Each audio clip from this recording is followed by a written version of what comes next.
नमस्कार, मैं हूँ राजन कात्यायन और आप जो हमारे फ्रेम में देख रहे हैं वो हैं वरिष्ठ पत्रकार विनय गोयल जी। और विनय जी के अहम विचारों को समझेंगे, सुनेंगे। मुद्दा ये है कि पिछले दिनों इलाहाबाद हाई कोर्ट ने स्पष्ट कहा, एक मामले में वो सुनवाई कर रहे थे, वो कॉन्फ्रेंसिंग के जरिए सुनवाई हो रही थी और उन्होंने उत्तर प्रदेश के डीजीपी राजीव कृष्णा और गृह सचिव, प्रमुख गृह सचिव संजय प्रसाद को संबोधित करते हुए सीधे कहा कि प्रदेश को हम पुलिस स्टेट में तब्दील नहीं होने दे सकते। इसका सीधा कारण ये है, ये बात कहने का कारण जो दिख रहा है वो ये है कि पुलिस इस समय उत्तर प्रदेश में एक खास तरह के काम कर रही, जैसे वो इनकाउंटर जो सामने आ रहे हैं, जिसको चैलेंज भी किया जा रहा है और उस चैलेंजेस में वो दोषी भी पाए जा रहे हैं और एक चलन सा चल गया है हाफ एनकाउंटर और फुल एनकाउंटर। तो ये जो है ये आखिर है क्या? ये न्याय की कौन सी नई व्यवस्था है या कानून की नई व्यवस्था है? इसी को गोयल जी जरा इस पे प्रकाश डालिए और इसको समझाइए कि ये क्या है आखिर। देखिए राजन जी, जब से भारतीय जनता पार्टी की सरकार उत्तर प्रदेश में आई है, तब से एक खास तरीके की पुलिसिंग, यानी ये कह सकते हैं कि सांप्रदायिक रूप से पुलिस भी सत्तारूढ़ दल के साथ कदम ताल करती दिख रही है। संप्रदाय विशेष के लोगों को टारगेट करके उनके घर पे उन पे फर्जी मुकदमे लाद के, आपको एनआरसी और सीए का तो याद होगा कि किस तरीके से उत्तर प्रदेश में सीए और एनआरसी के विरोध में प्रदर्शन हुए। इन सब चीजों को लेकर योगी आदित्यनाथ की सरकार ने ये मन बना लिया था कि वो किसी ना किसी तरीके से संप्रदाय विशेष के लोगों को टारगेट करके रहेगी। उनको तो सिर्फ इतना मानना है कि मुसलमान उनको वोट नहीं करते। अब योगी सरकार और भारतीय जनता पार्टी को आप क्यों ये सोचना चाहिए कि आखिर मुस्लिम समाज उनको पसंद क्यों नहीं करता। इसके पीछे खास रीजन है कि भारतीय जनता पार्टी और आरएसएस का जो प्लान है उसमें वो माइनस करके चलते हैं कि भारतीय जनता पार्टी को मुसलमानों का वोट नहीं लेना। ये बात योगी आदित्यनाथ कई बार अपने अपने स्टेट में कह चुके हैं, स्टेटमेंट जारी कर चुके हैं। पहले उन्होंने 20 और 80 का नारा दिया जब चुनाव चल रहे थे। आपको याद होगा कि उन्होंने कहा कि यूपी के 80% लोग को हम का ही वोट हमें चाहिए, मुसलमानों से हमें कोई लेना देना नहीं। अब ये समझ लीजिए कि एक ऐसा व्यक्ति जो जब ये सांसद थे उन्होंने एक बहुत ही वाहियात बयान उत्तर प्रदेश में सार्वजनिक रूप से दिया कि मुस्लिम समाज की आने वाली महिलाओं को कब्र से निकालकर उनके साथ बलात्कार करना है। मतलब एक ऐसे व्यक्ति को जो मठ का महंत है, वो क्या ऐसी गंदी सोच रखता है। मतलब आप समझ सकते हैं कि एक संवैधानिक पद पर बैठे व्यक्ति ये कह रहे हैं कि पुलिस वाले मामले में ही आप समझ लीजिए कि हाई कोर्ट ने जो अपना रवैया सरकार के प्रति जाहिर किया कि वो सांप्रदायिक हो रही पुलिस, उस पर पुलिस की मनमानी पर हाई कोर्ट ने अपनी टीका टिप्पणी की, ऑब्जर्वेशन दिया कि पुलिस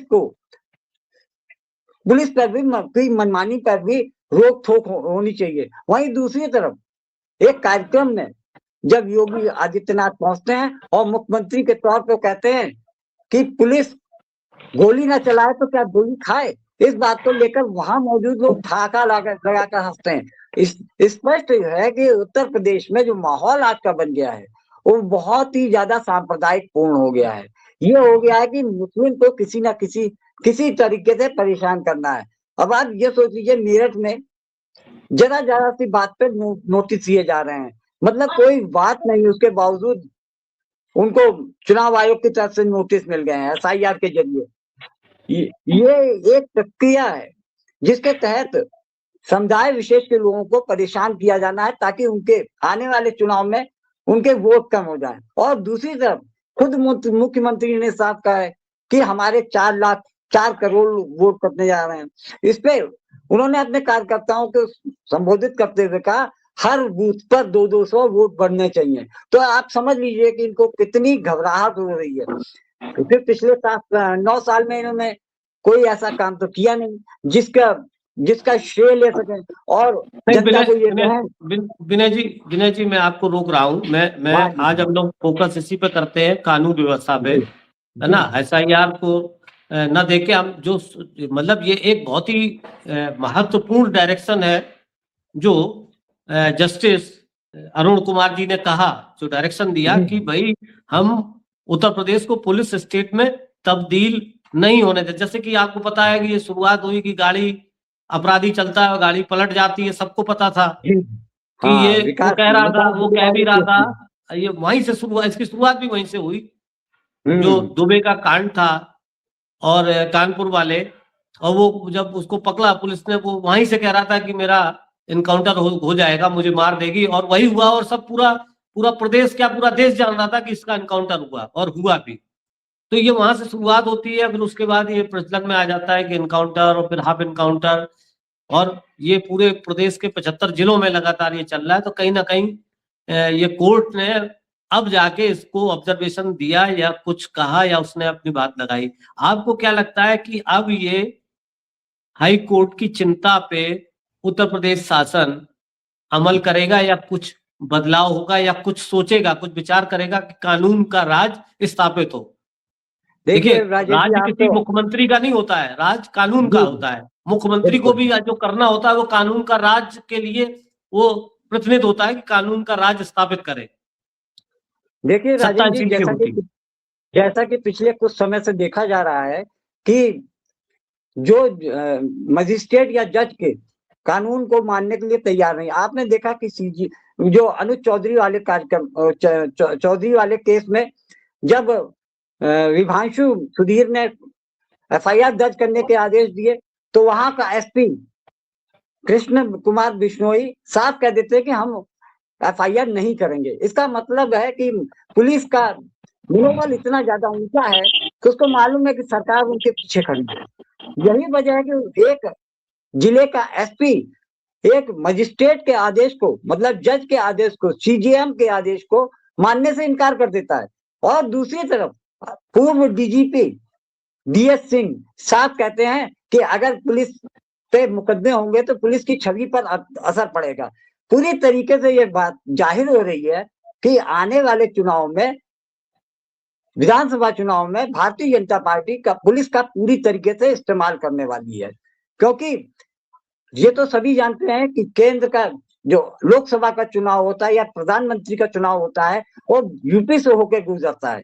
इसलिए किसी ना किसी सूरत में उत्तर प्रदेश से भाजपा की सरकार को कायम रखना चाहते हैं। इसलिए जितना भी ब्यूरोक्रेट्स होता है, आप तो जानते हैं कि सरकार कोई काम नहीं करती, सरकार का काम करता है ब्यूरोक्रेट। जितना IAS अफसर है, जितना प्रशासनिक अमला होता है, वो सब राजनीतिक, किसी ना किसी राजनीति के से प्रभावित होता है। इस समय देखा जा रहा है जितना भी सजातीय सवर्ण वर्ग के IAS अफसर हैं और पुलिस के आला अधिकारी हैं, वो सब भारतीय जनता पार्टी के समर्थक माने जाते हैं। इसीलिए आप देखते हैं जब भी किसी समुदाय विशेष के लोगों का नाम किसी अपराध में जुड़ता है या आरोप लगता है तो ये साफ कर दिया जाता है कि ये तो अपराधी है ही। पुलिस अफसर उसके साथ में मुजरिमों जैसा व्यवहार करते हैं, जबकि ये होना चाहिए कि आप उनको आरोप लगा के बंद करके जेल कोर्ट में पेश करें, लेकिन वो पहले से ही अपराधी घोषित हो जाता है। और पुलिस अफसर ऐसे लोगों को इतना प्रताड़ित करते हैं कि पूरे प्रदेश में अब लोगों को लगने लगा है कि भारतीय जनता पार्टी की सरकार जब से आई है तब से संप्रदाय विशेष लोगों को ज्यादा परेशान किया जाता है। पहले भी सरकारें आती थी लेकिन कोर्ट पे इतना विश्वास किया जाता था कि भाई चलो यहाँ से हमें पुलिस परेशान कर रही है तो हम कोर्ट से बेल ले लेंगे। लेकिन आप देखते हैं अपराधियों को सजा, अपराधी जो खून और बलात्कार के अपराधी हैं उनको बेल मिल जा रही है। अब आप ताजा मामला ले लीजिए बिहार का। बिहार के अनंत सिंह को जिस तरीके से अभी 2-3 महीने हुआ है उसके सरकार में चुनाव हुए और उनको उसी समय गिरफ्तार किया गया था एक नेता को, दुलार चंद यादव को गोली मरवाने का, और वो मुख्य आरोपी थे। उसके बावजूद उनको बेल मिल जाती है। कुलदीप सिंह सेंगर की बेल दिल्ली हाई कोर्ट के जज दे देते हैं। बहुत सारे राम रहीम को 15 बार पैरोल मिल चुका है। ये सब आप देख सकते हैं, आप अंदाज लगा सकते हैं कि जहां जहां बीजेपी शासित राज्य हैं वहां पर न्याय मिलने की उम्मीद बहुत कम होती चली जा रही है। कारण है, जब देश के सुप्रीम कोर्ट के चीफ जस्टिस को एक वकील जूता मार देता है और लोग उसकी तारीफ में जुट जाते हैं।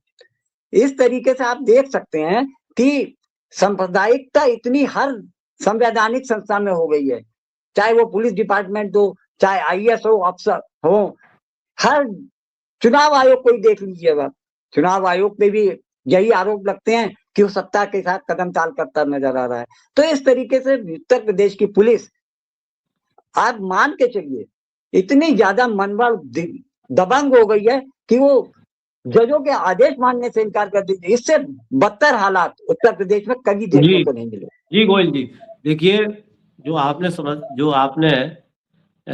चीज को समझा, जो इंगित की, वो ये है कि पुलिस स्टेट में वाकई तब्दील हो चुका है प्रदेश, और एक प्रदेश नहीं, आपने बिहार का भी बताया।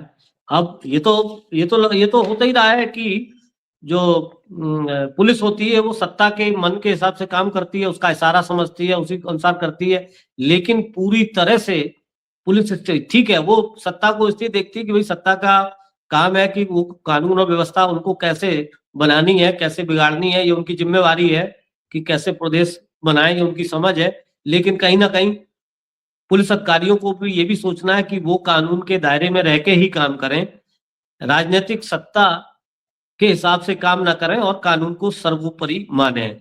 और यही डर कुछ ना कुछ हाई कोर्ट का है, जो हाई कोर्ट ने ये अपनी बात को, मंतव्य को रखा और अपने विचार के। लेकिन मुझे लगता है कि हाई कोर्ट को ये चीज रखने में काफी देर हो गई, और ये चीज बहुत पहले हाई कोर्ट को इंगित करनी चाहिए थी, जो अब जाके की। चलिए, देर आए दुरुस्त आए, कि कम से कम चिंता तो व्यक्त की हाई कोर्ट ने, देर से सही, लेकिन चिंता तो व्यक्त की। राजन जी, मैं कुछ कहना चाहता था कि केंद्र में बैठे सत्ताधारी दल और प्रधानमंत्री के साथ पूरा कैबिनेट, उसको ये इस बात का गुरूर हो गया है कि अब उनकी सरकार जाएगी ही नहीं। उनका एक सूत्री कार्यक्रम है, मीडिया को अपने साथ मिलाओ, प्रशासनिक अफसर को अपने साथ करो और राज करते रहो। अब आप इतनी ज्यादा, उनको आईएएस अफसर हैं चाहे आईपीएस अफसर हैं, देखते हैं चुनाव के करीब आते हैं तो अपना रिजाइन करके राजनीति में उतर जाते हैं। ये सब चीजें सर्विस में रहते हुए भारतीय जनता पार्टी या सत्ताधारी दल के साथ में मिलकर कदम ताल करते हैं। ये सोच सकते हैं कि किस तरीके से सुनहरिया जेल में बंद राम रहीम को सारी फैसिलिटी मिल रही है, वहीं पर पढ़े लिखे लोग, चाहे वो दिल्ली दंगे के अपराधी हो, उनको आरोप किया गया है, 6 साल होने जा रहे हैं उनके खिलाफ में कोई आरोप पत्र दायर नहीं किया गया है। बार बार सुप्रीम कोर्ट इस बात को कह रहा है। लेकिन पुलिस को इतना मालूम है कि केंद्र सरकार में बैठे नेता और प्रधानमंत्री की तरफ से उनके ऊपर कोई भी आंच आने वाली नहीं है, इसलिए पुलिस पूरी तरीके से निरंकुश हो गई है। आम जनता छोड़िए, बड़े बड़े नेता जेलों में सड़ रहे हैं। अब आप उसका देख लीजिए, सोनम वांगचुक 2019 तक बहुत सरकार के बहुत खास थे, लेकिन जैसे ही उन्होंने अपने प्रदेश, अपने आदमियों के जनहितकारी बातों की मांग करनी शुरू की, तभी वो विरोधी हो गए। उनको देशद्रोह के जुर्म में उनको जेल में बंद किया। 4 महीने हो गए, आज तक उनकी जमानत नहीं हुई। लेकिन कुलदीप सिंह सेंगर की जमानत हो जाएगी, राम रहीम की जमानत हो जाएगी, आसाराम बापू की जमानत हो जाएगी। लेकिन विपक्ष का कोई नेता हो या कोई सामाजिक कार्यकर्ता सरकार के खिलाफ में बात करेगा तो वो देश का विरोधी हो जाएगा। देशद्रोही उसको घोषित करने में ये पार्टी और एनडीए के नेता उसको देशद्रोही करार देने में देर नहीं करते। जी जी जी गोयल जी, आपने बहुत ही शिद्दत से अपनी चीज को समझाया, और कानून व्यवस्था प्रदेश में कहाँ जा रही, बल्कि देश में कहाँ जा रही, कई स्टेट का आपने उदाहरण भी दिया, क्योंकि उदाहरण आपके सामने है जिनको आपने बताया। और ये वाकई है, जो माननीय न्यायालय, उच्च न्यायालय इलाहाबाद की जो डायरेक्शन है, जो उनकी चिंता है, ये वाकई हमारे आपकी चिंता है। ये मीडिया की भी चिंता होनी चाहिए, ये ब्यूरोक्रेसी की भी चिंता होनी चाहिए। बात और कहना चाहता हूँ राजन जी, मैं दो लाइनों में एक बात और कहना चाहता हूँ। आज ही एक खबर आई है, मथुरा में कोई सरकारी स्कूल था, उसमें 235 बच्चे पढ़ते थे। उसके 8 टीचर हैं, जिनमें कि एक प्रिंसिपल जो कि जान बहादुर करके टीचर हैं। तो उनके ऊपर वहां के शिक्षा विभाग के अधिकारी ने उनको सस्पेंड कर दिया। बिना सोचे किसी ने आरोप लगाया और उनके ऊपर ये शामिल हो गया कि वो अपने बच्चों, क्लास में बैठे बच्चों को स्कूल में उनको कुरान पढ़ने पर मजबूर करते हैं। देशद्रोह के मुकदमे में उनको फंसाया जा रहा है। सबसे बड़ी बात है, जहां एक व्यक्ति मुस्लिम है, वहां 7 लोग हिंदू हैं, हर वर्ग के सवर्ण भी हैं सब लोग, लेकिन बिना जांच किए उस व्यक्ति को, उस जान बहादुर को सस्पेंड करके उनको, ये समझ लीजिए कि उनके साथ कितना बड़ा, उनके सम्मान के साथ कितना बड़ा खिलवाड़ किया गया, सिर्फ आरोपों के आधार पे। अगर आपको जांच ही करनी थी, स्कूल के बच्चों से बात करनी चाहिए थी, टीचर से बात करनी चाहिए थी। ऐसा तो नहीं है कि हिंदू मुस्लिम के प्रति अपना बहुत ज्यादा लाड़ प्यार जताएगा।